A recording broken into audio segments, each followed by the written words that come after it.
오늘 말씀은 뒤샹의 샘, 파운틴이라고 하는 말씀의 제목으로 여러분과 나누게 되겠습니다.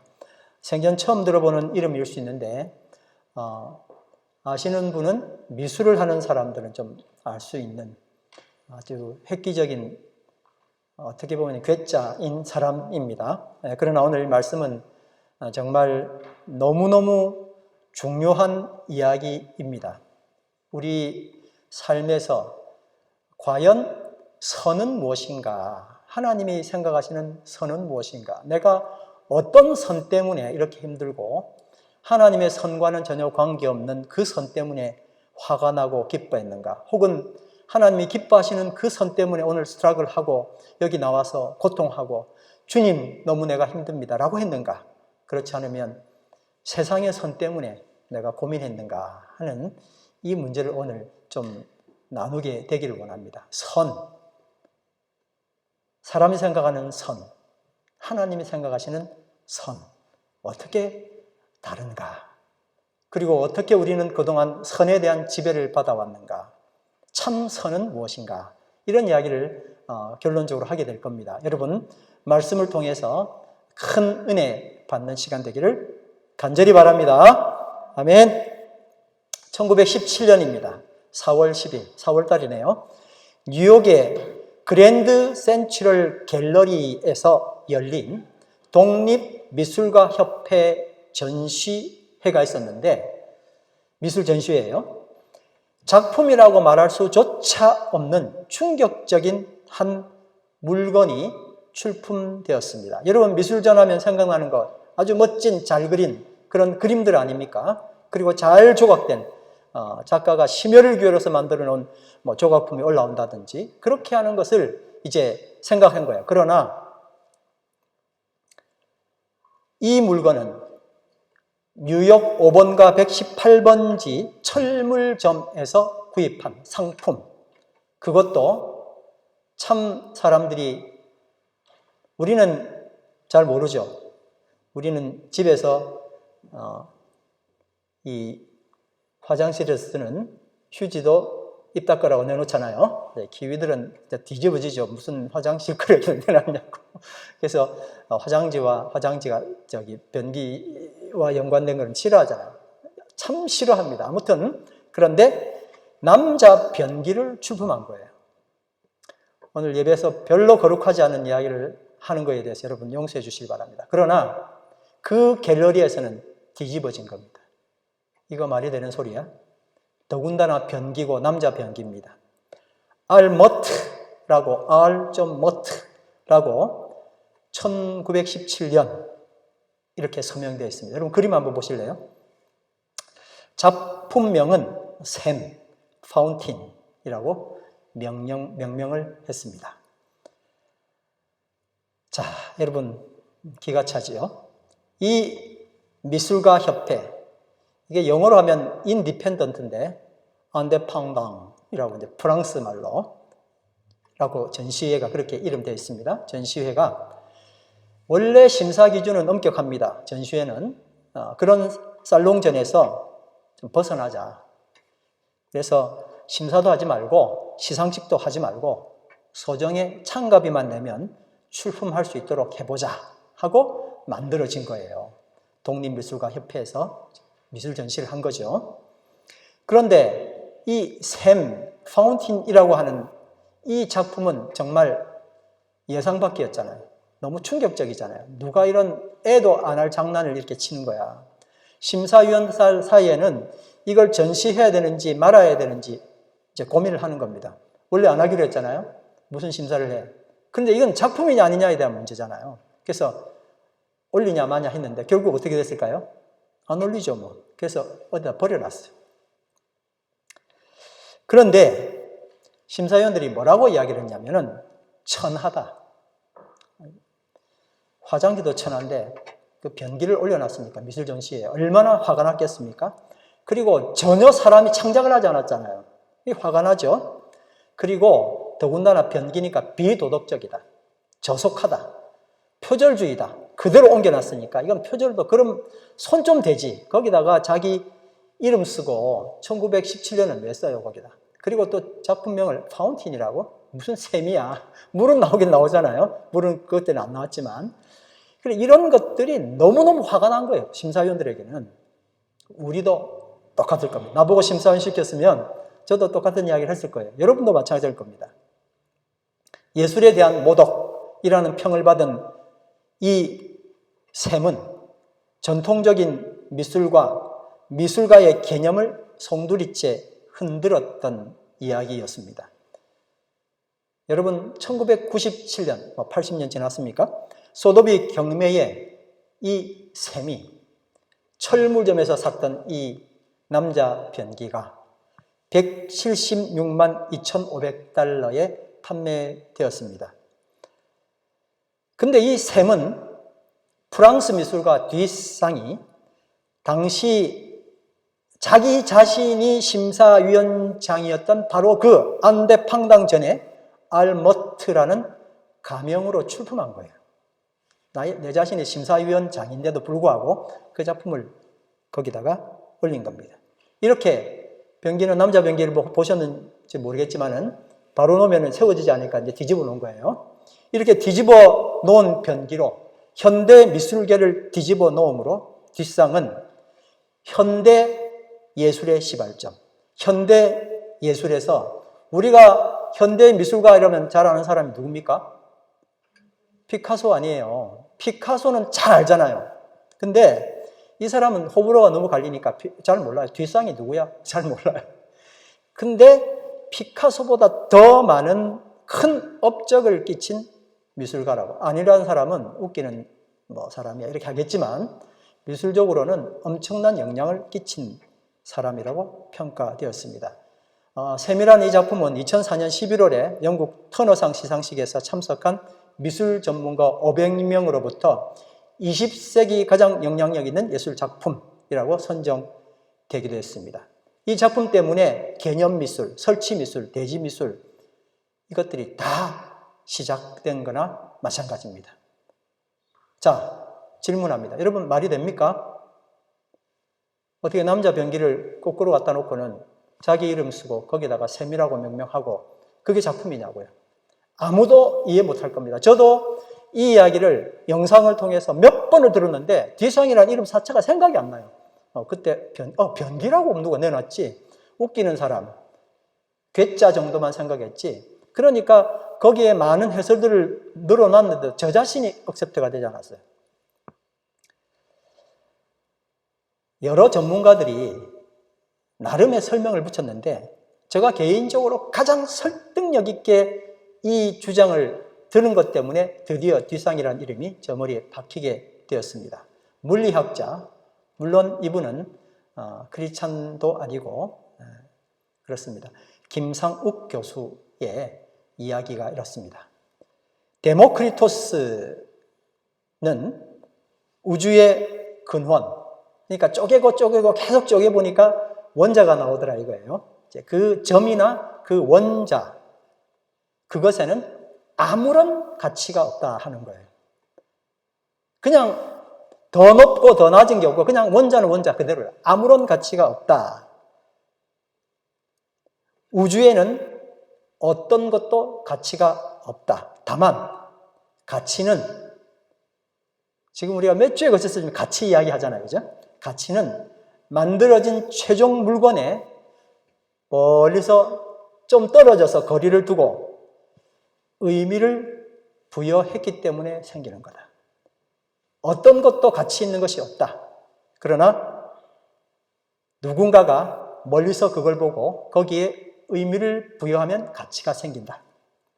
그래서 더 이상 화가는 있는 그대로 그릴 필요가 없고 아무거나, 여러분 잘 들으셔야 돼요. 아무거나, 굉장히 동의하기 힘든 이야기예요. 아무거나 갖다 놓고 가치를 부여하면 된다 하는 걸 듀상이 보여주고 싶었다는 거예요. 제가 이 말을 억셉트했어요. 그 전에 어떤 말도 별로 들어오질 않았는데 변기를 놓고 어떤 사람이 거기에 의미를 부여했고 그 의미가 마침내 지금은 엄청난 가격으로, 물론 가격으로 팔린다고 이게 가치 있는 건 아닙니다. 아무튼 의미를 찾았다는 거예요. 김상욱 교수가 물리학자 시선으로 본 미술, 물리학자가 이렇게 인문학의 미술을 본 거예요. 그래서 해석을 한 거죠. 자, 사족을 좀 붙여서 말씀드리겠습니다. 여러분, 동물이 그린 거는 예술 작품 맞습니까? 원숭이가 그림 그린 거 있어요. 코끼리도 발로 이렇게 해가지고 막 그림 팔리거든요. 팔린다고 이게 예술 작품이냐는 거예요. 현재 예술 쪽에서는 예술 아직 아닙니다. AI가 습득을 해서 컴퓨터로 그림을 그린 거예요. 이거 예술 작품 맞습니까? 예술가들은 아니라 그래요. 왜냐하면 인간이 창작한 것이 예술이기 때문에 아직은 거기에 예술도 포함되어 있습니다. 이 말이 팽대에 있었던 그 고전부터 시작해서 내려왔던 이 미술 생각이 뒷상에 의해서 인간 창작이 예술의 기준이라면 작가의 손으로 창작한 것만이 예술작품인지 아니면 작가의 손으로 건져 올려온 것도 예술작품인지를 물어본 거예요. 자, 작가의 손으로 만들어진 것, 그걸 우리가 다 동의하죠. 그죠? 이건 예술작품이야. 근데 작가가 아무것도 안 했어요. 근데 손으로 그냥 끌어 올렸어요. 정말 무가치예요. 정말 기분 되게 나쁜 변기를, 혐오스러운 변기도 끌어내서 샘이라고 명명하면 이건 작품이냐 아니냐는 거예요. 어떻게 생각하세요, 여러분? 동의됩니까? 미치겠죠. 그런데 미친 짓으로 넘어갈 뻔했던 것을 왜 지금 현대 사람들이 받아들이냐는 거예요. 미친 짓은 잘 안 받아들이거든요. 너무나 큰 의미를 던졌다는 거예요. 예술가가, 뒤상이 이렇게 자기 자신이 말했어요. 예술가가 의도적으로 직접 미술품을 제작하지 않더라도 예술가가 지각하고 전시하는, 따라합니다. 지각하고 전시하는 행동을 통해서 어떤 오브제라도 하나의 미술품으로 변형할 수 있다. 미친 소리 들어가며 그 사람은 그걸 외친 거예요. 해석은 너무나 많고 분분합니다. 그러나 크리스찬인 그리고 목사인 저는 이 말만 딱 잡은 거예요. 이거구나. 그래서 변화가 일어났구나. 그래서 현대 미술 판도가 완전히 뒤집어졌구나. 여러분 한번 따라 하시겠습니다. 명품은 작품이 아니라 작가에 의해서 결정된다. 다시 하겠습니다. 명품은 작품이 아니라 작가에 의해서 결정된다.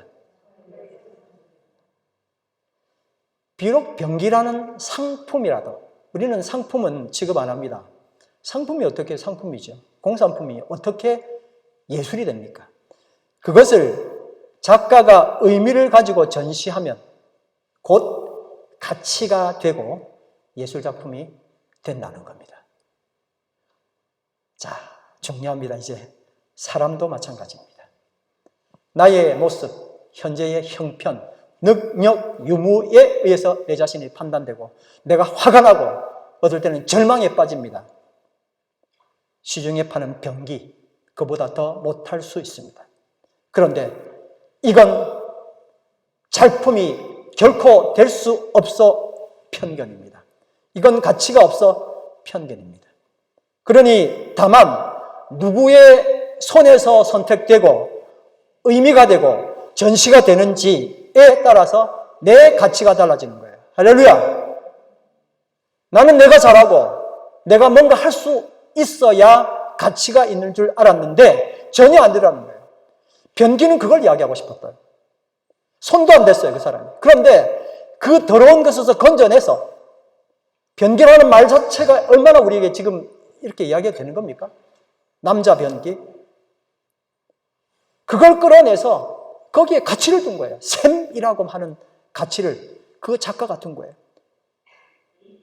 내가 어떻게 생겼고 외모를 말합니다. 내가 지금 무엇을 하고 그리고 내가 지금 무엇을 할 수 있느냐, 내가 그동안 뭘 해왔는지에 의해서 내 가치가 결정되는 게 아닙니다. 할렐루야. 이게 크리스찬들이 가지고 가는 최고의 희망이에요. 지금 여기 있는 어떤 사람이라도 무가치하다고 우리는 생각할 수 없어요. 하나님이 끌어쓰시면 할렐루야 최고의 가치가 됩니다. 지금 내 모습이 어떠하다 할지라도 전혀 문제가 되지 않습니다. 내 가치가 결정되는 것은 누구의 손에 의해서 건져지고 명명되고 세워졌는지에 의해서 결정됩니다. 할렐루야. 에베소서 2장 10절 말씀 다 같이 읽겠습니다.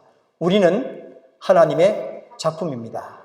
선한 일을 하게 하시려고 하나님께서 그리스도 예수 안에서 우리를 만드셨습니다. 한번 따라합니다. 선한 일을 하게 하시려고. 아멘. 계속 있습니다. 하나님께서 이렇게 미리 준비하신 것은 우리가 선한 일을 하며 살아가게 하시려는 것입니다. 한번 따라합니다. 선한 일을 하며. 여러분, 과연 선한 일은 뭡니까? 선한 일이 무엇이고 선은 무엇입니까? 우리가 아는 성경이 말하는 선과 우리의 선은 과연 같은 선일까요? 여러분, 그 선 때문에 화가 나 있었죠.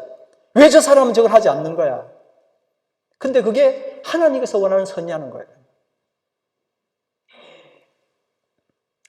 제가 이 제목을 붙이면서 굉장히 마음에 들었습니다. 브레이크 댄스. 제가 브레이크 댄스가 뭔지는 알지만 해본 적은 없습니다. 뚝뚝뚝뚝 끊어지는 거잖아요. 하나님 앞에서 브레이크 댄스를 좀 쳐야 되겠다. 무슨 이야기인지 한번 들어가 보겠습니다. 시편 8편 4절에서 8절. 오늘 본문 말씀으로 읽었던 내용 중에 조금 축약해서 다시 말씀드리겠습니다. 사람이 무엇이기에, 시작. 사람이 무엇이기에 주님께서 이렇게까지 생각하여 주시며 사람의 아들이 무엇이기에 주께서 이렇게까지 돌봐 주십니까? 주님께서는 그를 하나님보다 조금 못하게 하시고 그에게 존귀하고 영화로운 관을 씌워주셨습니다. 주님께서 손수 지으신 만물을 다스리게 하시고 모든 것을 그 발 아래 두셨습니다. 크고 작은 온갖 집짐승과 들짐승까지도 하늘을 나는 새들과 바다에서 놀고 있는 물고기와 물길 따라 움직이는 모든 것을 사람이 다스리게 하셨습니다. 이야, 여러분, 사람의 가치가요, 여기 있는 거예요. 하나님보다 조금 못하게 하시고, 다른 성경에는 천사보다 조금 못하게 그렇게 되어 있습니다. 그에게, 사람에게 존귀하고 영화로운 왕관을 씌워주셨다. 가치를 부여하셨습니다. 주님께서는 손수 지으신 만물을 따라합니다. 다스리게 하시고, 누구에게요? 사람에게. 모든 것을 그의 발 아래 두셨습니다. 따라합니다. 그의 발 아래 두셨다. 사람이 다스리도록. 바로 이것이 하나님이 사람에게 부여해 주신 사람의 가치입니다. 내 능력이 아니라 하나님이 명명하신 겁니다. 그리고 거기 나를 전시하셨어요. 너 이것 해라고. 이걸 다스려 동물들 발 아래 두니까 위치가 정해졌죠? 거기에 전시해 두신 겁니다. 하나님께서는 사람을 동물과 다르게 만드셨습니다. 그 다름으로 자연계를 다스리는 권세를 주신 겁니다. 사람의 가치는 사람에 의해서, 내 자신의 능력에 의해서 주어지는 것이 아니라 사람을 만드신 하나님에 의해서 주어지는 것입니다. 할렐루야. 그래서 다스린다는 것은 사람 마음대로 해도 돼라는 뜻이 아닙니다. 내 마음대로라는 것은 아마존 열대우림을 파괴하거나, 지금 너무너무 많이 파괴됐대요. 그 대통령이 새로 들어서면서 그냥 막 파괴하는 거예요. 내 나라 내 마음대로 하는데 딴 나라가 삼가해도 말도 못하고, 고래를 그냥 막 잡아서 남획하는 겁니다. 씨를 남기지 않고요. 세상 사람들은 여기 돈 때문에 여기에 가치를 두고 이쪽으로 방향을 틀어서 누구도 말하지 못합니다. 그게 가치인데요. 내 마음대로 한다는 것은 하나님이 주신 가치와 관계없이 이행하는 겁니다. 그런데 자, 여러분, 어떤 동물이 나와서 내가 사람과 견주어서 다스릴 거야, 이렇게 말을 한다고 생각해 봅시다. 그럼 사람이 내가 그 동물에게 뭐라고 이야기해야 될 거 아니에요. 우와 같은 이야기지만. 너는 사람하고 달라라고 이야기를 해야 돼요. 동물은 사람하고 달라. 그러니 안 돼. 라고 말을 해야 되는 거예요. 뭐로 이야기하시겠습니까? 생김새가 다르잖아. 여러분, 씨도 안 믿길 이야기입니다. 지능이 좀 다르잖아. 그 지능이나 이 지능이나 뭐가 달라요? 천 안 되는 거 다 똑같은데. 언어를 사용한다고요? 걔들은 언어 없습니까? 새들도 다 짹짹짹거리면서 나름의 언어를 다 말합니다. 우리가 사회생활 하잖아. 여러분, 아무리 설명을 붙여도, 지금 이건 다 과학적인 이야기예요. 그죠? 아무리 설명을 붙여도 짐승과 사람이 다른 걸 구별해낼 수가 없어요. 그냥 거기서 거긴 거예요. 약간 차이가 나죠. 그거 가지고 어떻게 이야기해요? 약간 차이밖에 안 나네. 그럴 거 아니에요. 전혀 다른 걸 이야기해요. 전혀 아닌 것.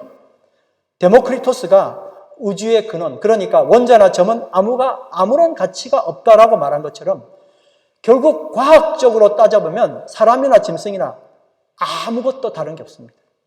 미술가들이 그림 그렸는데요. 큐브를 그렸어요. 신부. 듀상이 그린 그림인데 신부라는 그림을 그렸는데 멋진 신부 있잖아요. 우리가 드레스 드레스 웨딩 드레스 입고 있는 그런 신부가 찍힌 줄 알았는데 그게 아니고 목구멍에서 시작해서 배출되는 그 기관을 그냥 아주 멋지게 이렇게 그냥 호수예요. 호수. 입에서 들어가서 이거로 나오는 호수에 불과하다. 이게 그냥 듀상이 그린 그림이에요. 사람은 짐승이나 뭐가 다르냐는 거예요. 그럼 사람과 동물이 어떻게 다른 걸까요? 여러분, 과학적으로 결코 말할 수 없는 바로 그것. 동물들은 결코 할 수 없고 사람만이 할 수 있는 게 뭘까요, 여러분? 그게 바로 브레이크입니다. 뭐라고요? 브레이크. 사람은 브레이크를 작동할 수 있기 때문에 사람입니다. 동물들은 브레이크가 없습니다. 먹고 싶으면 먹습니다. 먹기 싫어야 안 먹습니다. 먹기 싫은 게 브레이크가 아니고 먹고 싶어도 안 먹는 게 브레이크예요. 그렇죠? 자고 싶으면 잡니다. 사랑하고 싶으면 사랑하고 싸우고 싶으면 싸우고 빼앗고 싶으면 자기 성찰 때까지 그냥 다 하는 거예요. 그건 브레이크가 아닙니다. 싸우다가도 그만둘 수 있는 것, 이게 브레이크죠. 그죠? 그럼에도 어느 누구든 여러분 동물의 왕국 보면서 저 못된 놈 이렇게 말하는 사람 아무도 없어요. 그냥 자연의 섭리 그러는데 그걸 여러분 이해하실 거예요. 선하다, 악하다, 동물들 그렇게 하는 거 가지고 아무도 말하지 않습니다. 동물들에게는 뭐가 없기 때문에요? 브레이크가 없기 때문에요. 그런데 사람은 먹고 싶다고 다 먹고 자고 싶다고 다 자지 않습니다. 사랑하고 싶다고 다 사랑하면 남봉꾼이야. 싸우고 싶다고 다 싸우면, 빼앗고 싶다고 다 빼앗으면 조폭이야, 불량배야. 감옥 가야 됩니다. 이렇게 브레이크를 작동하는 것은 사람만이 할 수 있는 특권입니다. 이 브레이크가 작동되는 것을 세상에서는 뭐라 그래요? 도덕 또는 윤리라고 이야기합니다. 이렇게 하나님은 사람에게 액셀레이터, 전진하는 것 뿐만 아니라 브레이크를 장착시켜 주셨습니다. 아무리 차가 좋아도요, 여러분 브레이크 없으면 뭐가 납니까? 사고 나요. 달리기만 하고 그 다음에 스톱 못하면 큰일 납니다. 사람에게는 뭘 주셨다고요? 브레이크를 주셨어요. 자, 짐승이 와서 나랑 사람이랑 뭐라 달라? 과학적으로 생물학적으로 아무리 이야기해봐야 해석할 수 있는 게 아무것도 없습니다. 단 인문학으로 돌아가야 돼요. 뭐로 이야기할 수 있어요? 사람하고 짐승 다른 건 브레이크가 있는 거야. 그래서 사람이 가치가 있는 거예요. 짐승들을 발 아래 두고 다스릴 수 있는 겁니다. 사람들은 옳고 그름이라는 잣대로 하나님 없이 세상을 해석합니다. 여러분, 옳고 그름은 하나님 없어도 해석이 돼야 안 돼요? 되는 거예요. 그렇게 하기 위해서 부단한 노력을 기울여 왔습니다. 자연과학이죠. 그러나 자연과학이 밥을 먹긴 하지만 사람의 가치에 대해서는 전혀 말할 수 없습니다. 그러나 비록 밥을 잘 먹지 못해도 사람의 가치에 대해서 얘기할 수 있어야 합니다. 자, 여러분 보세요. 마을에 제빵사가 있어요. 이 사람이 있어야 되죠. 그래야 끼니를 해결하죠. 근데 시인이 있고 음악가도 있어야 됩니다. 그래야 행복해져요. 자, 과학적으로 설명해 보세요. 왜 그런지. 밥만 먹으면 되는 거 아닙니까? 근데 왜 시인이 있어야 돼요? 왜 시인이 있으니까 행복해요? 해석할 도리가 없어요. 이게 바로 인문학인 거예요. 인문학의 최고봉은 철학, 그리고 그 철학의 열매, 윤리가 있죠. 자, 여러분 이제 주변 사람들을 깨우시고 이제 보세요. 진짜 지금부터가 중요합니다. 윤리, 도덕에 관한 구체적인 이야기를 한번 들여다보겠습니다. 창세기입니다. 세상이 규정한 윤리에 의하면, 잘 들으세요. 세상이 규정한 윤리에 의하면 에덴 동산 중앙에 있는 선악과라는 나무가 있는데 이 나무에 가서 아침 저녁으로 발로 차고 나무를 저주한다면 이건 분명히 뭐예요? 악이에요. 반대로 아침 저녁으로 잘 쓰다듬어주고 물도 주고 이렇게 하면 이건 선입니다. 세상의 윤리입니다. 맞죠? 그런데 여러분 중요합니다. 잘 들으세요. 하나님은 이런 세상의 윤리로 선악을 구분하지 않으셨어요. 이건 충격받아야 될 이야기입니다. 듀상의 변기랑 똑같습니다. 하나님은 이것으로 선악을 판단하지 않으셨습니다. 선악과를 먹는 것, 먹지 않는 것으로 선악을 구별하셨어요. 내가 생각해왔던 선악과 너무나 다른 이야기예요. 맞죠? 나는 여기서 헷갈리는 거예요. 세상에 나가면 이 선악으로 세상을 판단하고 교회 와서도 심지어 이것으로 판단합니다. 근데 하나님이 말씀하시는 선악은 이것과 전혀 관계가 없어요. 선악과를 먹었어 말았어요. 아, 식욕을 억제하라는 뜻이구나. 인내하라는 뜻이구나. 아니에요. 이것도 역시 똑같이 세상의 윤리예요. 배고픔을 참는 게 그게 하나님이 원하시는 건가? 세상의 윤리 때문에 우리가 헷갈린 거예요. 그러니까 성경 말씀을 볼 때마다 늘 헷갈리는 게 그거예요. 세상의 윤리가 여기 들어와서 그걸 해석하기 때문에 힘든 거예요. 세상은 하나님 없이도 인간의 가치, 즉 선과 악을 규정한 윤리라는 자를 가지고 있습니다.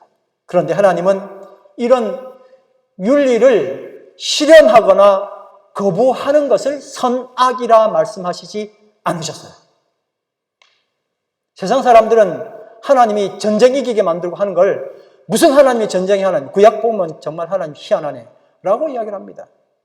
하나님 하시는 일이 다 선합니다.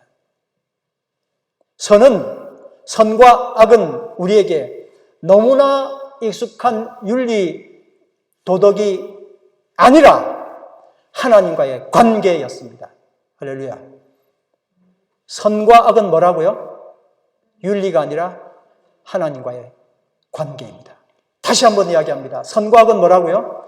윤리가 아니라 하나님과의 관계입니다. 이게 우리에게 너무너무 중요한 거예요. 하나님과의 관계는 지금 잠깐 멀리하고 세상이 말하는 선과 악으로 판단하기 내가 힘든 거예요. 그것 때문에 내가 좋은 거예요. 선악과를 먹거나 먹지 않는 것은 인간의 윤리라는 측면에서 보면 아무런 의미가 없어요. 맞죠?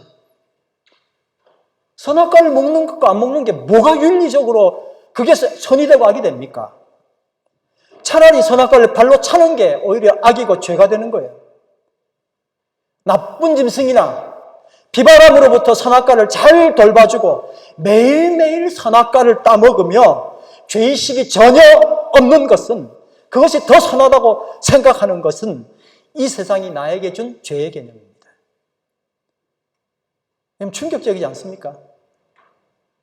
선악과 나무를 잘 돌봐주는 거예요. 그러니까 매일매일 뭐 하는 거예요? 선악과를 내가 따먹는 거예요. 전혀 죄가 아니죠. 근데 그걸 하면서 나는 선하다고 생각하는 거예요. 나무를 잘 돌봐줬으니까요.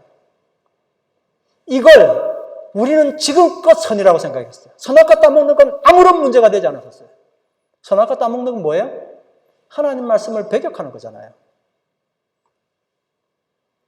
그러나 선악과를 먹는 것이 죽을 죄가 되는 단 하나의 이유는 뭘까요? 하나님이 명령하셨기 때문에 그런 거예요. 하나님이 명령하셨기 때문에 그 먹는 것이 먹고 안 먹고가 뭐가 중요해요. 근데 하나님 먹지 마 했기 때문에 얘가 선이 되고 악이 되는 거예요. 세상은 하나님 없이 선과 악을 다 만들어 놨어요. 그걸 하면 선이고 그걸 안 하면 악이에요. 근데 하나님은 거기에 관심 없어요. 세상이 말하는 모든 선과 악은 거기와 관계없습니다. 하나님은 나와 관계가 있느냐 없느냐가 선과 악이 된 거예요. 할렐루야! 이 브레이크가, 이 작동이, 브레이크를 잡는 것이 나 가야 되는데 아니야. 지금 브레이크 잡아야 돼. 라고 말하는 게 이게 선이에요. 사고가 나지 않습니다. 하나님과 우리와의 관계뿐만 아니고 세상에서도 사고가 나지 않는 거예요, 이게. 근데 우리는 그걸 몰라요. 이게 선이고 만물을 다스리는 사람의 가치가 된 겁니다. 우리는 몇 주간 거쳐서 가치인식이라는 주제로 말씀을 나누고 있습니다. 가치인식은 사실인식과 구별되는 개념입니다. 사실인식이 이상의 사람의 인간의 이성을 연관해서 참과 거짓 구별하고 지식을 계속 축적했잖아요. 참과 거짓을 계속 나누면 이게 컴퓨터잖아요. 0과 1이잖아요. 그죠? 0, 1, 0, 1 계속 반복해서 맞으면 keep going, 틀리면 다시 맞은 대로 또 계속 이렇게 반복해서 컴퓨터가 발전하는 거예요. 그래서 이 세상은 이 많은 지식들을 축적해서 지금 현재 문명을 만드는 거예요. 그러니까 참 거짓은 나쁜 게 아니에요. 문명을 만들어 놨으니까요. 그런데 문제는 사람들이 이것을 가치라고 생각했다는 거예요. 데모크리토스처럼 이 세상에는 가치 있는 게 없어요. 하나님이 명령하셔야만이 가치가 있는 거예요. 여러분 예를 들어 보겠습니다. 대한민국 60년, 70년대 산업화를 통해서 비약적인 경제 발전을 이뤘습니다. 그 삶의 편리함을 준 것은 사실이지만 가치 수준은 하락했습니다. 그래서 최근에 정말 인문학 열풍 불고 윤리와 연관된 많은 강좌들이 문을 열었습니다. 여러분 정말 예전과 다르게 세상이 너무 힘들어지니까 인문학, 윤리학이 문을 엄청 열었어요. 노자, 장자, 공자, 퇴계사상 그냥 열기만 하면 막 나와요. 정말 좋은 사상들이 많이 있더라고요. 다 인문학이죠. 그럼에도 불구하고 부정한 방법이라도 성공의 자리에 이르거나 돈을 위해서 부모나 가족을, 심지어 남편을, 요즘 문제되는 계곡살인 여러분 들어오셨을 겁니다. 이게 계속 숨어 있을 뿐이지 사회에 팽배한 이유가 뭘까요? 바로 인간 윤리가 가진 한계 때문에 그렇습니다. 인간 윤리의 한계. 하나님 없이 해석한 선악 때문에 그렇습니다. 참 좋아 보이는데 이게 최고의 독약인 것입니다. 여러분 멀리서 찾을 것 없습니다. 우리는 예배 후에 또 주차장에서 싸울 준비가 되어 있기 때문에 그렇습니다. 전혀 다른 게 아닌가요? 아닙니다. 맥락이 같습니다.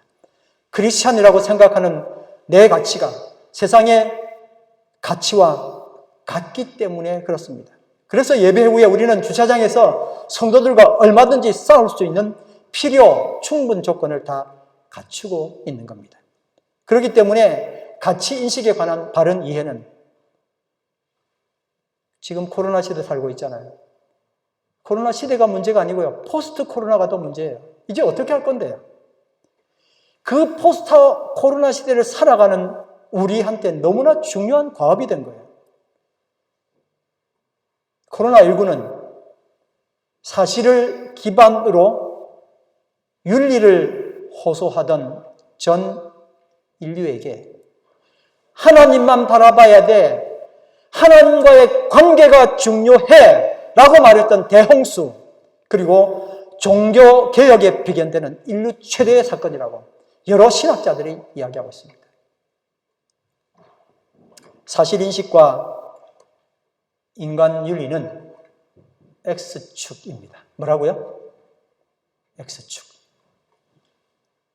여러분, 사실인식이 뭐라고요? 사물을 바라봤을 때 뭘만 보는 거예요? 이게 맞냐 틀리냐를 보는 거잖아요. 사실인식은 뭐라고요? X축. 전후좌우만 보는 거예요. 그렇죠? 수평적인 시각입니다. 좌우만 살피는 겁니다. 그런데 가치인식은 뭐예요? Y축. 어떤 사람이 노래를 부르는데 노래가 너무 힘든 거예요. 그냥 한음만 쭉 되어 있으면 박자는 따라가겠는데 음이 계속 올라가고 내려가니까 힘든 거예요. 음 올라가는 게 뭐예요? 이게 Y축.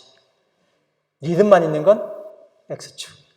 다 잘하겠는데 두 개 다 잘하면 얼마나 좋아요. 그래야 노래가 되는 거잖아요. 근데 그냥 리듬만 하면 안 돼. 그거는 드럼만이 할 수 있는 거예요. 드럼만. 드럼은 뭐 동동동동 이건 리듬을 살리는 거잖아요. 근데 음은 없죠. 가치 인식이 될수록 사실이 더 사실이 됩니다. 예배는 여러분 잘 들어보세요. 예배는 사실을 인식하는 작업이 아니라 가치를 인식하는 작업입니다. 예배가 뭐라고요? 사실 인식이 아니고 가치 인식이에요. 단 한 번도 예배 시간에 뭐가 맞아 뭐가 틀려라고 따졌다면 잘못된 겁니다. 예배에서는 가치가 보여야 돼요. 가치. 가치는 어떻게 해야 형성될 수 있습니까? 하나님과의 관계예요. 아멘? 하나님과 관계를 맺지 않으면 인간은 가치가 없습니다. 예배 공동체는 좌우로 내 주변만 살피는 것이 아닙니다.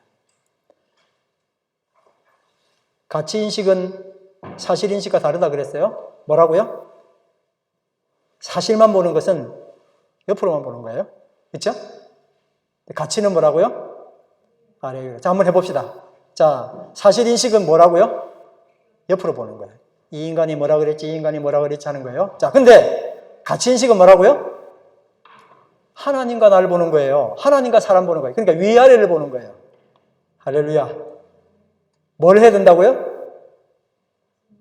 가치인식. 그러니까 예배 시간마다 목사가 설교를 할 때 그따로 살지 마세요. 아무리 이야기해봐 소용없어요.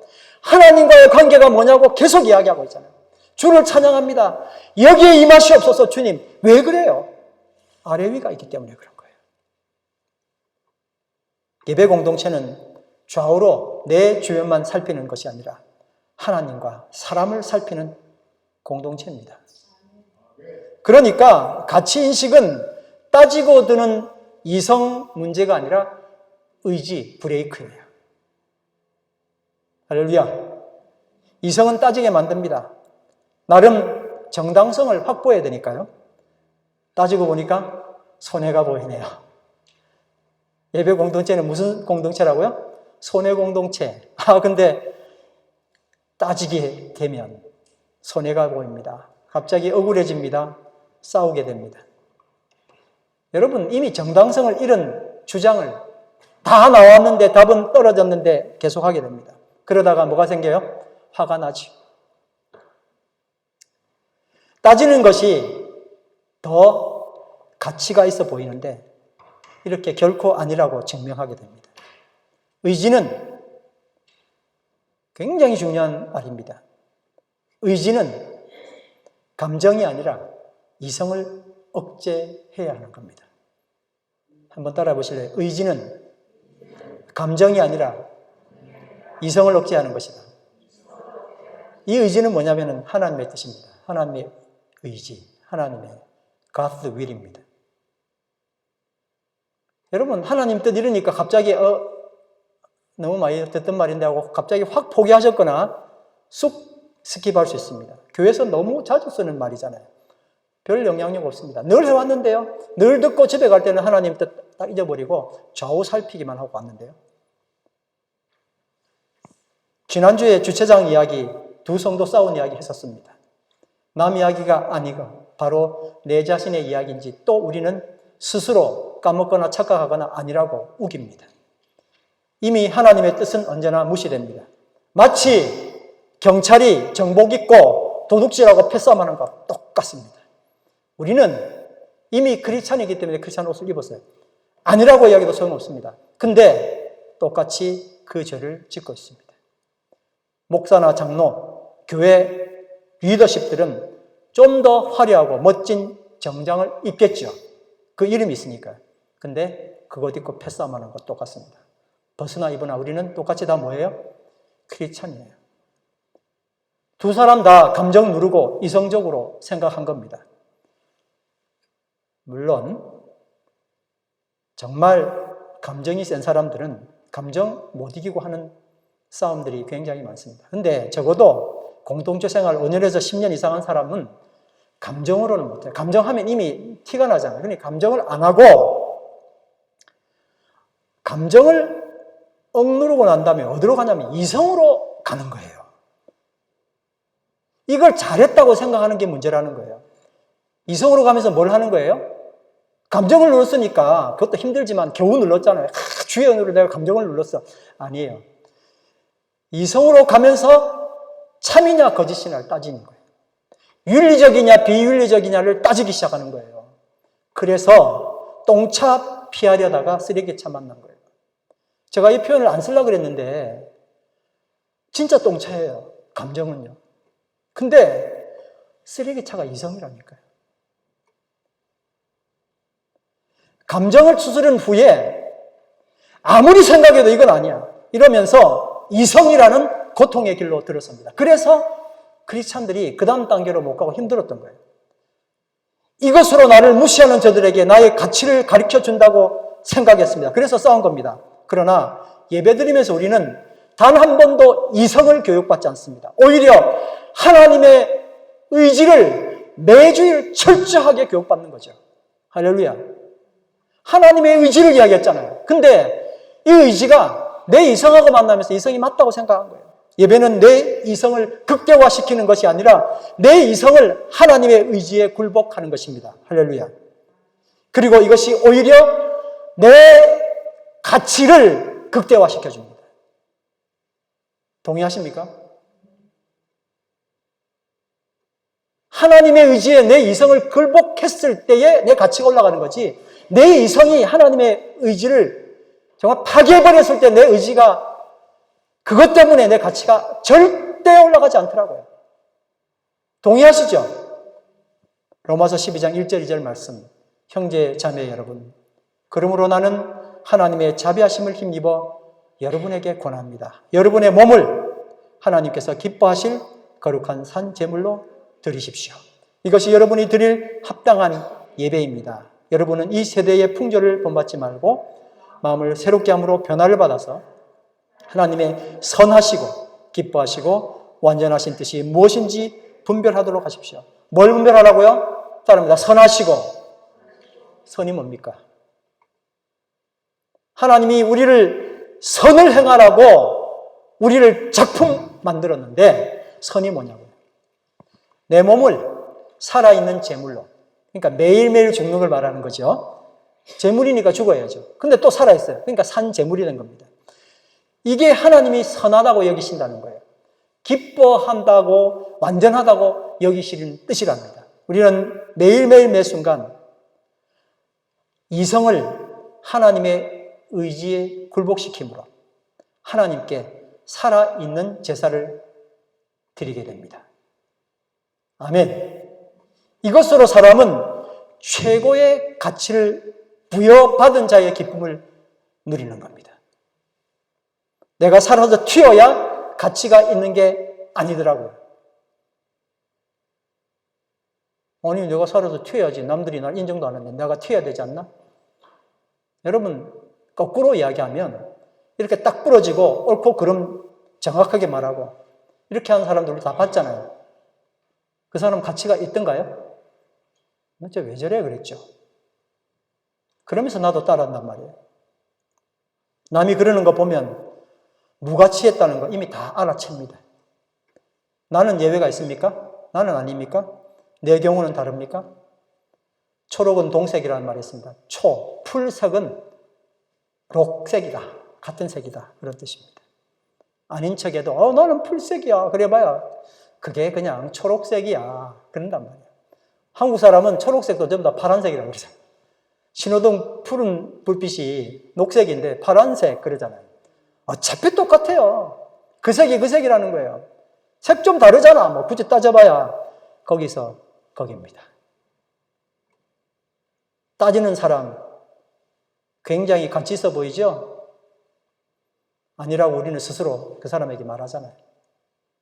뭐가 가치 있는 삶입니까? 하나님의 뜻에 굴복하는 거예요. 브레이크를 잡을 수 있는 것. 이게 진짜 가치예요. 짐승과 사람이 뭐가 다르다고요? 브레이크를 잡는 거예요. 근데 할 때마다 이나 치워버려 그냥 갈 거야 하고 쭉 그냥 간단 말이에요. 아이고 더 인간적이네. 전혀 인간적이지 않습니다. 동물적입니다. 환경적이거나 태생적으로 얻어진 것을 은근히 드러냄으로써 사람의 존경을 받으려고 우러러 보이려고 하는 것, 그것도 전혀 가치가 아닙니다. 거기에 많이 굴복하죠. 세상은 이런 것이 가치 있다고 힘주어 말합니다. 거기 우리가 속았습니다. 아닙니다.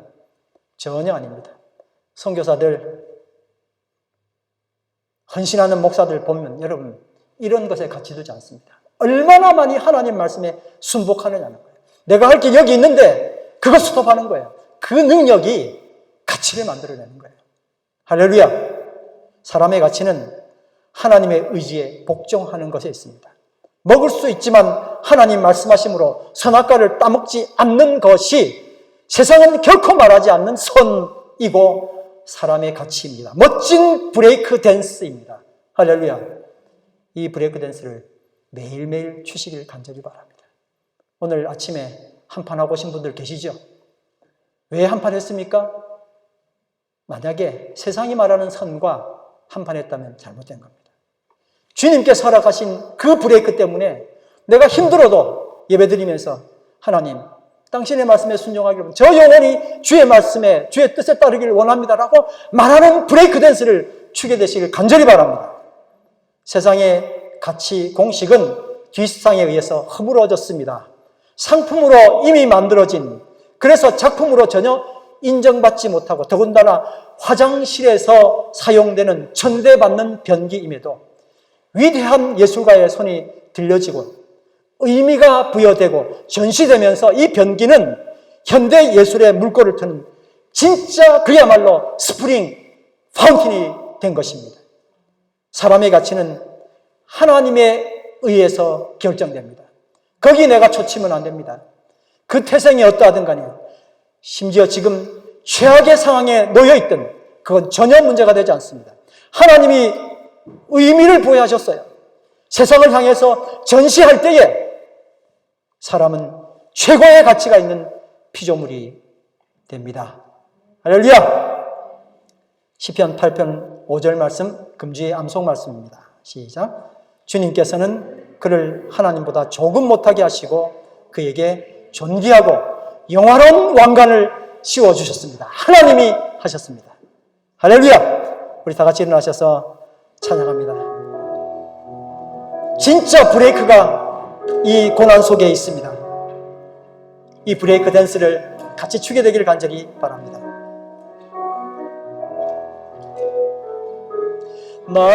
날마다 숨쉬는 순간마다 내 앞에 어려운 일 보내 주님 앞에 이 몸을 맡길 때 슬픔 없네 두려움 없네 주님의 그 자비로운 손길 항상 좋은 것 주시도다 사랑스레 아픔과 기쁨을 수고와 평화와 안식을 날마다 주님 내 곁에 계셔 자비로 날 감싸주시네 주님 앞에 이 몸을 맡길 때 힘주시네 위로함 주네 어린 나를 품에 안으시사 항상 평안함 주시도다. 내가 살아 숨을 쉬는 동안 살피신다 약속하시는 인생의 어려운 순간마다, 인생의 어려운 순간마다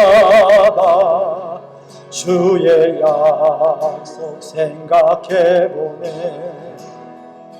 내 맘속에 믿음 잃지 않고 말씀 속에 위로를 얻네. 주님의 도우심 바라보며 모든 어려움이 기도다. 흘러가는 순간마다 주님 약속 새겨봅니다. 여러분, 오늘 말씀을 생각하시면서 다 같이 합심하여 기도하겠습니다. 사랑하는 아버지 하나님, 우리는 인생의 고난에 늘 허덕이며 쓰러집니다. 그런데 그 고난이 세상 사람이 말했던 그 선과 악 때문에 생긴 문제였었습니다. 하나님과의 관계는 늘 이 인간관계 때문에 멀어져 갔었습니다. 하나님, 이것을 놓치지 않게 해주시길 간절히 바랍니다. 진정으로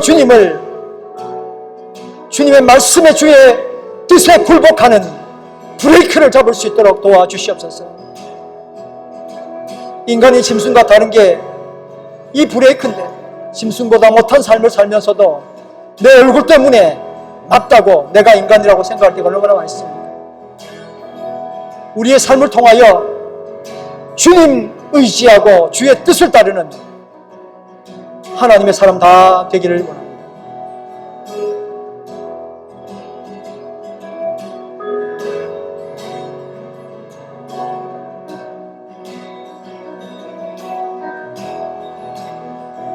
날마다 숨쉬는 순간마다 내 앞에 어려운 일 보내.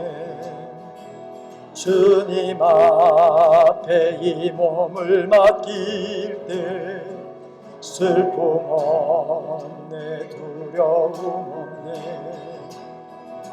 주님의 그 자비로운 손길 항상 좋은 것 주시도다. 사랑스레 아픔과 기쁨을, 수고와 평화와 안식을. 하나님, 오늘도 우리는 힘들게 정말 숨쉬는 순간마다 어려움을 보고 있습니다. 내 잘못으로 진 십자가 지면서도 주님께 토로했고 힘들다고 또 그랬습니다. 오늘 주의 말씀을 듣습니다. 내 가치는 나에 의해서 결정되는 것이 아니라 나를 세우신 하나님에 의해서 결정되고, 그것이 최고의 가치임을 오늘 말씀을 통해 다시 한번 생각합니다. 그동안 참된 선 모르고 옳으냐 그르냐, 세상이 말했던 윤리를 가지고 그게 선인지 악한지만 그렇게 따지고 섰습니다. 이 세상은 가면 갈수록 더 하나님 없는 참과 그름, 그리고 선과 악을 주입하고 있었습니다. 하나님이 없음에도 이 세상은 돌아가는 세상이 되었습니다. 거기에 내가 얼마나 부역하며 살았는지 생각해 봅니다. 너무나 어리석게도 세상이 말하는 그 선에 내 모든 걸 맡기며 화가 났고 기뻐했었습니다. 하나님, 이 불쌍한 우리 자신의 모습을 주님 앞에 오늘 올려놓사오니 더 이상 이 선에 굴복하지 않고 주와 함께하는 최고의 선, 주님을 떠났기 때문에 생긴 그 모습이 비록 세상에서는 선하다 할지라도 주님을 떠났던 그 악을 범하지 아니하도록 주님 우리를 축복하시고, 그렇기 때문에 고민하며 울며 그 십자가 멋지게 지었으므로 주님 사랑한다고 고백하는 진짜 예배를 드릴 수 있도록 우리를 인도하여 주시옵소서. 감사합니다. 찬양합니다. 예수님 이름으로 기도드립니다. 아멘.